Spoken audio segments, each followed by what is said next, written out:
Okay, I just wanted to do a video on this body work that I'm doing on the driver's side of the TA. This is where I welded in a corner piece here. A little bit of rust in there, and I should have just done it with the whole quarter skin because I replaced the skin on this guy. But I didn't because I thought this was good back here. Turns out it wasn't. I noticed it afterwards. So anyway, I ended up cutting and replacing a small piece here, and this is where I joined the quarter right in through here. So what happened here is, doing the body work, it looks like this is a big high spot. So I was thinking, how am I going to get that high spot down? Do I have to put heat to it, or, you know, hammer dolly it? And then I started thinking about it. Well, why don't I just try and use this tool? It's a, I don't even know what they call it. It's a tool to look at the contour. It's a contouring tool.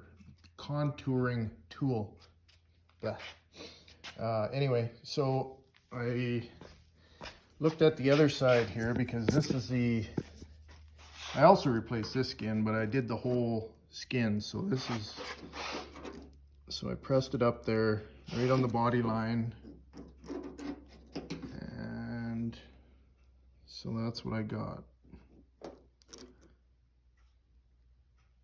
So when I take it over to the other side, flip it over,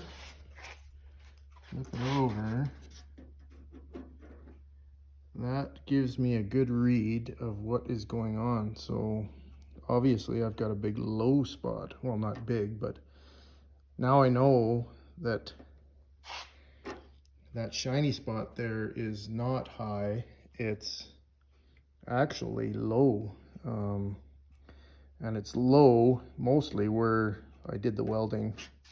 So right in here, which I should have thought about that a little bit. But anyway, I didn't want to start putting filler to it if this was a big high spot, because then, you know, you're gonna have a big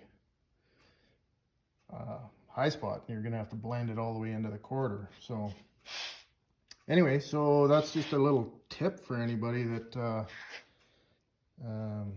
is doing body work. And something similar to this, you can always use a contouring tool if you don't, if you want to just double check before you start throwing filler at things. All right, adios.